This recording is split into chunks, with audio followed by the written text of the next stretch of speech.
बच्चों, let's read this question. The question says, compare the political, economic, and social conditions of France before and after the revolution.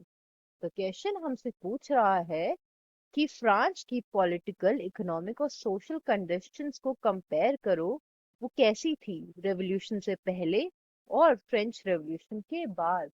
Now coming to the key concept of the question, हम बात करेंगे the three estates in France, क्योंकि जो social structuring होता है उसका बहुत ही major impact होता है किसी भी कंट्री की इकोनॉमिक, पॉलिटिकल और सोशल कंडीशंस पे।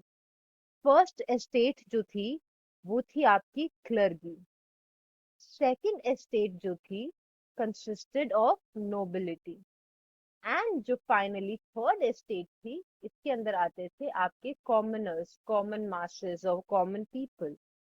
तो सबसे पहले हम आंसर में बात करेंगे पॉलिटिकल कंडीशन की।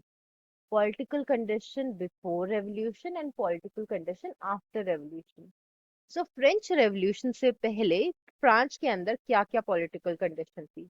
सबसे पहली बात तो ये थी कि उस टाइम पर बिफोर रेवोल्यूशन फ्रांस एक मोनार्क के रूल के अंडर था, और ये मोनार्क थे आपके किंग लुइस 16।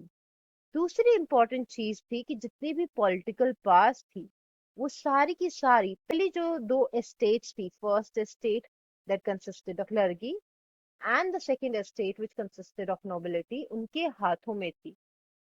अब जब रेवोल्यूशन हुई तो उसके बाद काफी चेंजेस देखने को मिले। सबसे पहला तो ये था कि फ्रांस एक रिपब्लिक बना, एंड दूसरा ये था कि जो पॉलिटिकल पावर्स थी वो डिस्ट्रीब्यूट हो गई अमंग एवरीवन। अब क्वेश्चन में हमसे ये भी पूछा कि इकोनॉमिक कंडीशंस कैसी थी। तो अगर हम बात करें रेवोल्यूशन से पहले की, तो वहां पर जितने भी टैक्सेस थे वो सारे के सारे थर्ड एस्टेट के लोग भरते थे, और जो पहली दो एस्टेट्स हुआ करती थी उनको एग्जेम्पशन था सारे टैक्सेस भरने से to the state. Another point regarding the economic condition before revolution is कि जो गवर्नमेंट थी उसमें बहुत ज्यादा डेब्ट चढ़ा हुआ था। वहीं पे फ्रेंच रेवोल्यूशन होने के बाद जो टैक्सेस थे ना, जिस पहले सिर्फ थर्ड एस्टेट भरती थी, अब उसमें चेंजेस देखने को मिले, क्योंकि अब ये taxes according to income and wealth भरे जाने थे। तो irrespective of your estate or the classes you are born into, the taxes were levied according to income and wealth. And secondly, जो इकोनॉमिक कंडीशन थी ऑफ गवर्नमेंट वो भी improve हुई थी आफ्टर द फ्रेंच रेवोल्यूशन। जो social conditions थी उसमें भी बहुत मेजर चेंजेस देखने को मिले थे बिफोर एंड आफ्टर रेवोल्यूशन, क्योंकि रेवोल्यूशन से पहले जितने भी थर्ड एस्टेट के मेंबर्स थे उनके अगेंस्ट बहुत ज्यादा डिस्क्रिमिनेशन होता था।